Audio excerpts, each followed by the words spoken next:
अयोध्या का भव्य राम मंदिर आज सबकी जुबान पर है, लेकिन क्या है इस मंदिर से जुड़ा 500 साल पुराना विवाद? अर्थवेदक में अयोध्या का जिक्र, यह अर्थवेदक के 10वें मंडल के दूसरे सूत्र में मंत्र है। इसका मतलब है 8 चक्राकार महल और 9 द्वारों वाली अयोध्या देवों की पुरी है। उसमें प्रकाश वाला कोश है जो आनंद और प्रकाश से भरा है। पहली बार अलेक्जेंडर कनिंघम ने 1862-63 में अयोध्या का आर्कियोलॉजिकल सर्वे किया था। ये सर्वे बौद्ध स्मारकों का पता लगने के लिए किया गया था। ये अयोध्या को लेकर इतिहास का पहला दस्तावेज माना जाता है। इस सर्वे के दौरान कनिंघम को घनन और विशाख लेख वाले सिक्के मिले थे। बौद्ध साहित्य के मुताबिक भगवान बुद्ध के काल में अयोध्या को विशाखा कहा जाता है। ये सिक्के इतना तो बताते हैं कि भगवान बुद्ध के समय अयोध्या एक संपन्न शहर था, लेकिन इससे पहले के इतिहास का कोई जिक्र नहीं मिलता है। सबसे बड़े ट्रेड रूट्स के बीच में बसी थी अयोध्या।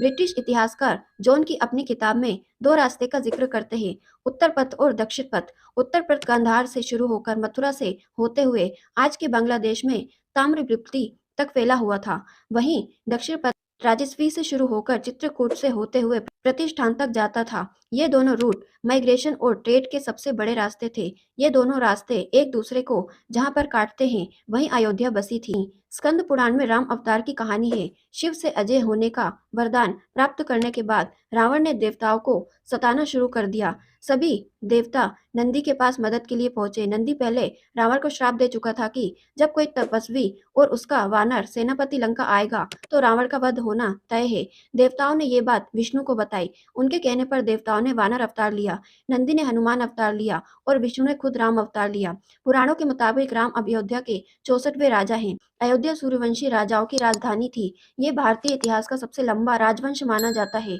वंशावली में इस कुल के 123 राजाओं का जिक्र मिलता है। इनमें से 93 ने महाभारत से पहले और 30 ने महाभारत के बाद राज किया। पुराणों के मुताबिक अयोध्या के पहले 11 सूर्यवंशी राजा थे। दशरथ 63वें और राम 64वें राजा हुए। वेदों में सिर्फ इस कुल के 21वें राजा मनगांता का जिक्र मिलता है। 1192 में लगी थी अयोध्या मंदिर में बनाने की रोक। गुप्त वंश के बाद लंबे समय तक अयोध्या राजाओं की खींचतान में फंसा रहा। 1192 में मोहम्मद गौरी ने पृथ्वीराज चौहान को हराकर दिल्ली के तख्त पर कब्जा किया। उसी समय अयोध्या भी उनके नियंत्रण में आ गया था। 1192 में ही अयोध्या में मंदिरों के निर्माण पर रोक का आदेश जारी किया गया था। हालांकि इस रोक के बावजूद यहाँ मंदिर बनाने के दस्तावेज मिलते हैं। इलाहाबाद जिले में गढ़वा और मेवहर में शिलालेख मिलते हैं, जिसके अनुसार साल 1199 में ठाकुर कुंदपाल श्रीवास्तव ने गढ़वा में नवग्रह मंदिर बनवाया और 1245 में एक अलग ठाकुर श्रीवास्तव ने सिद्धेश्वर मंदिर बनवाया। अयोध्या द हिस्ट्री कहती है कि बाबर ने बनवाई थी मस्जिद। 1932 में छपी किताब अयोध्या द हिस्ट्री में लेखक लाला सीताराम कहते हैं कि 1528 में जाने माने फकीर फजल कलंदर के कहने पर बाबर ने सिपह असलाकार मीर बाकी को हुक्म दिया था कि राम जन्म स्थान मंदिर तोड़कर मस्जिद बनाई जाए। 17 दिनों तक हिंदुओं से लड़ने के बाद ही मीर बाकी मंदिर में घुस पाया, लेकिन वहां से मूर्तियां अदृश्य हो चुकी थी। बाकी ने बाबर के आदेश पर मंदिर की सामग्री से मस्जिद बनवाई। ये बात मस्जिद की दीवार पर खुदी हुई थी, मगर किसी दस्तावेज में नहीं। बाबरी मस्जिद का जिक्र कुणाल किशोर अपनी किताब अयोध्या रिविजिटेड में लिखते हैं कि बाबर के अयोध्या में मस्जिद बनवाने का कोई प्रमाण नहीं मिलता है। बाबरनामा से लेकर अगले 240 साल तक के किसी भी ऐतिहासिक दस्तावेज में जन्मभूमि मंदिर को तोड़ मस्जिद बनाने का कोई जिक्र नहीं मिलता है। कुणाल किशोर तर्क देते हैं कि बाबरनामा के मुताबिक 20 जून 1529 को बाबर ने मीर बाकी और उनकी सेना को छुट्टी दे दी थी। ऐसे में मीर बाकी की मस्जिद बनवाने का सवाल ही नहीं उठता। 1784 में फ्रांसिस बुकानन ईस्ट इंडिया में बतौर मेडिकल ऑफिसर भारत आया था। 1813-14 में उन्होंने अयोध्या का भी सर्वे किया। अपनी रिपोर्ट में उन्होंने मस्जिद का जिक्र किया था। उसने लिखा था कि हिंदुओं का मानना है कि मंदिर को औरंगजेब ने तोड़वाया था। यहाँ की मस्जिद बहुत मॉडर्न है। उस पर लिखा है कि इसे बाबर ने बनवाया था। इस विरोधाभासी रिपोर्ट की वजह से मस्जिद को बाबरी मस्जिद कहा जाने लगा। मंदिर के टूटने का पहला जिक्र बुकानन की रिपोर्ट से 47 साल पहले 1767 में ऑस्ट्रेलिया मूल के पादरी टेफेंथलेर ने लिखा था। टेफेंथलेर ने भारत में 22 प्रांतों का दौरा किया और वृत्तांत लिखा, जिसमें अयोध्या भी शामिल है। अयोध्या और फैजाबाद में 6 साल बिताने के बाद उसने जो वृत्तांत लिखा है उसमें मंदिर के टूटने और औरंगजेब द्वारा मस्जिद बनवाने का जिक्र है। अयोध्या में मंदिर को तोड़कर मस्जिद जरूर बनाई गई, लेकिन ये किस समय हुआ और किसके आदेश पर हुआ, इस पर इतिहास कोई एक मत कायम नहीं कर पाता है। नवंबर 1858 में 25 निहंग सिख निहंग बाबा फकीर सिंह खालसा के नेतृत्व में 12वीं ढांचे में घुसकर हवन पूजन किया था। मस्जिद ने मुअज्जिन मौलवी मोहम्मद असगर ने इनके खिलाफ एफआईआर दर्ज करवाई थी। कुणाल किशोर की किताब अयोध्या रिविस्टेड के मुताबिक एफआईआर में कहा गया था कि निहंग सिखों ने मस्जिद के सटाकर एक चबूतरा बनाया है, मस्जिद के दीवारों पर राम राम लिख दिया है। राम मंदिर विवाद में यह पहला कानूनी दस्तावेज था। हालांकि चबूतरा बनवाने की कहानी कुछ जगहों पर अलग भी मिलती है। 1885 पहली बार राम मंदिर विवाद कोर्ट पहुंचा। 29 जनवरी 1885 को पहली बार मामला फैजाबाद डिस्ट्रीब्यूट जज के पास पहुंचा। निर्मोही अखाड़े के रघुवर दास ने खुद को जन्म स्थान का महंत बताते हुए एक याचिका लगाई। याचिका में चबूतरे को राम जन्म स्थान बताते हुए भारत सरकार और मोहम्मद असगर के खिलाफ सिविल कोर्ट में मुकदमा दायर किया। मामले की सुनवाई कर रहे जज पंडित हरिकिशन ने 24 दिसंबर 1885 को उनकी याचिका रद्द करते हुए लिखा कि चबूतरा और मस्जिद बिल्कुल अलग अगल बगल हैं। चबूतरे पर मंदिर बनाने की अनुमति देना भविष्य में हिंदुओं और मुसलमानों के बीच दंगों की बुनियाद डालना होगा। जज पंडित हरिकिशन के फैसले के खिलाफ निर्मोही अखाड़े में दोबारा अपील की। इस बार मामला डिस्ट्रीब्यूट कोर्ट में तत्कालीन जिला जज कर्नल चेम्बियर के पास पहुंचा। कर्नल चेम्बियर ने मामले को समझाने के लिए मस्जिद वाले इलाके का दौरा किया और 18 मार्च 1886 को उन्होंने भी याचिका खारिज कर दी। साथ ही अपने फैसले में लिखा, मैंने अयोध्या कस्बे में बॉर्डर पर बाबर की बनाई मस्जिद देखी। अगर मस्जिद को उस स्थान पर बनाया गया है जो हिंदुओं के लिए पवित्र था तो ये बहुत दुर्भाग्यपूर्ण है, लेकिन ये बात 356 साल पुरानी है। अब समाधान करने के लिए बहुत देर हो चुकी है। कांग्रेस ने 1948 उपचुनाव में बनाया मंदिर को मुद्दा। यूपी में 1948 में 13 सीटों पर उपचुनाव होने वाले थे। इसमें सबसे चर्चित सीट फैजाबाद थी। यहाँ से समाजवादी नेता आचार्य नरेंद्र देव और कांग्रेस के बाबा राघव दास आमने सामने थे। आचार्य नरेंद्र देव की मजबूत पकड़ को देख कांग्रेस ने पहली बार राम नाम का सहारा लिया।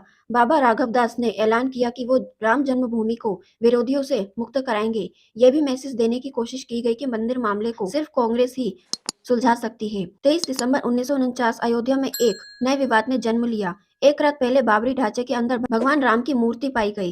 हिंदू संगठनों ने दावा किया कि भगवान राम खुद प्रकट होकर संदेश दे रहे हैं कि ये उनका जन्म स्थान है, जबकि मुस्लिम पक्ष इसे खारिज कर चुका था। मुस्लिम पक्ष की शिकायत पर दर्ज एफआईआर में अभिराम दास समेत 50-60 अज्ञात लोगों के खिलाफ आईपीसी सेक्शन 147, 448 और 295 के तहत मामला दर्ज किया गया। कोर्ट ने लगवाया बाबरी ढांचे पर ताला। 29 दिसंबर को फैजाबाद कोर्ट के अतिरिक्त सिटी मजिस्ट्रेट मार्कंडेय सिंह ने विवादित ढांचे को सीआरपीसी 1898 के सेक्शन 145 के तहत तुर्क ला दिया। परिसर के गेट पर ताला लगा दिया गया। मूर्ति की पूजा और देखभाल के लिए प्रियदत्त राम को रिसीवर नियुक्त किया गया। यूपी सरकार ने भी इस मामले विधानसभा में एक लाइन का जवाब दिया कि मामला न्यायालय में है और इस पर कुछ भी कहना उचित नहीं होगा। जनवरी 1950 में ऑल इंडिया रामायण महासभा के जनरल सेक्रेटरी गोपाल सिंह विशारद ने फैजाबाद सिविल कोर्ट में याचिका दायर की।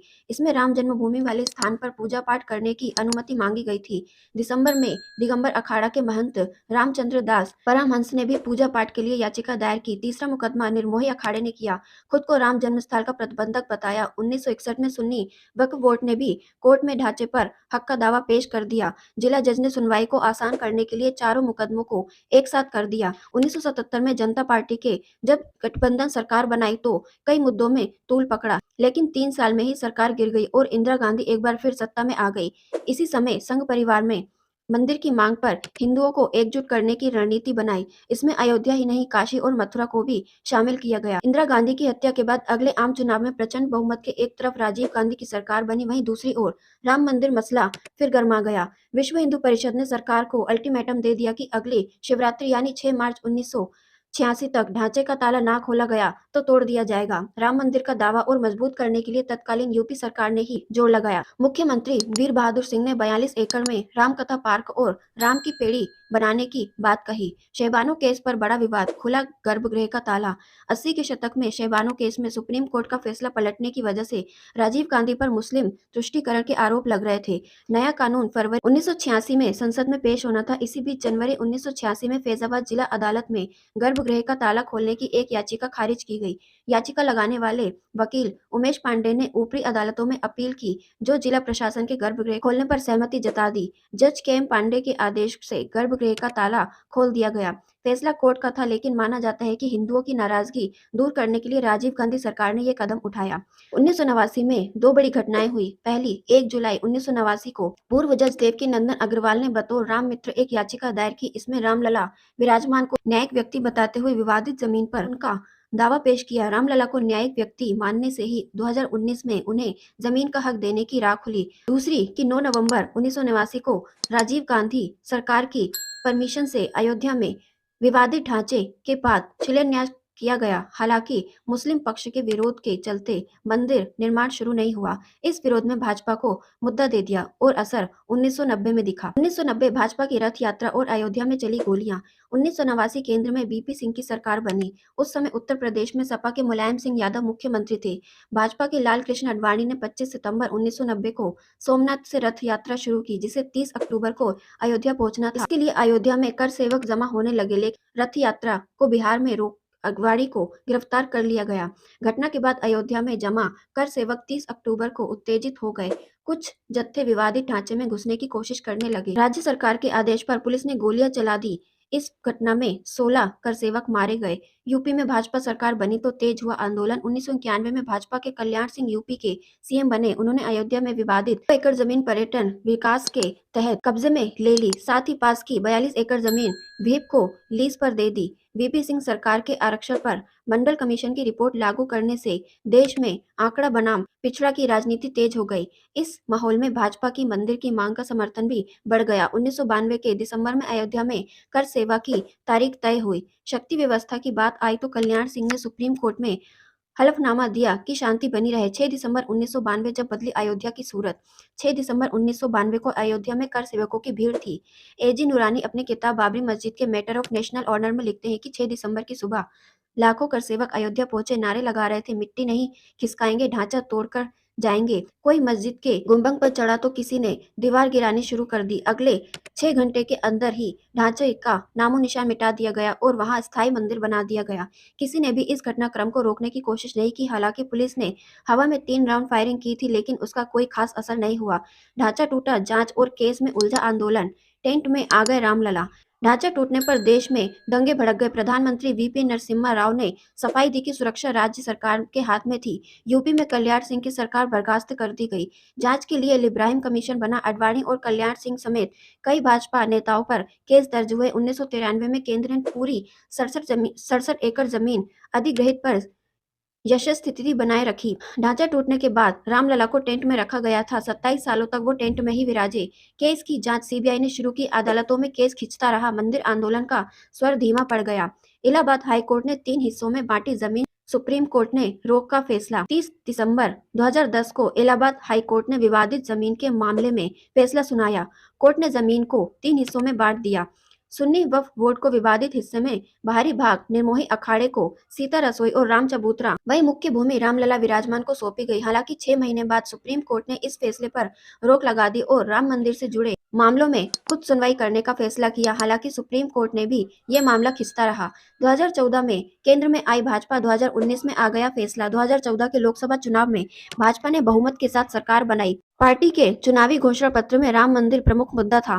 केंद्र में नई सरकार आने के बाद कोर्ट में भी इस मामले में तेजी आई। 2017 में पहले 3 जजों ने बेंच में सुनवाई शुरू की और 2019 में तत्कालीन सीजेआई रंजन गोगोई ने अध्यक्षता में 5 जजों की बेंच बनी। 9 सितंबर 2019 को इस बेंच ने अयोध्या राम जन्मभूमि मामले में अपना फैसला सुनाया, जिसमें विवादित भूमि का रामलला विराजमान का स्वामित्व माना गया। रामलला की जमीन देखरेख के लिए बना ट्रस्ट। सुप्रीम कोर्ट ने अपने फैसले में 2.77 एकड़ भूमि पर रामलला विराजमान का अधिकार माना। कोर्ट ने केंद्र सरकार को आदेश दिया कि 3 महीने में एक ट्रस्ट बनाकर उसे भूमि सौंप दी जाए। साथ ही मंदिर निर्माण ट्रस्ट का संचालन और पूरे रखरखाव के लिए केंद्र को गाइडलाइन बनाने की सलाह दी। इस मामले में निर्मोही अखाड़ा भी मालिकाना हक का दावेदार था। कोर्ट ने जमीन पर उसका दावा नहीं माना, लेकिन ये जरूर था कि राम मंदिर के ट्रस्ट में उसका प्रतिनिधित्व हो। मस्जिद के लिए 5 एकड़ जमीन दी गई। सुप्रीम कोर्ट ने केंद्र और यूपी सरकार को ये निर्देश दिए कि मस्जिद बनाने के लिए सुन्नी वक्फ बोर्ड और अयोध्या में ही 5 एकड़ जमीन उपलब्ध कराई जाए। अयोध्या जिले के घन्नीपुर इलाके में सुन्नी वक्फ बोर्ड के ये 5 एकड़ जमीन सौंपी गई।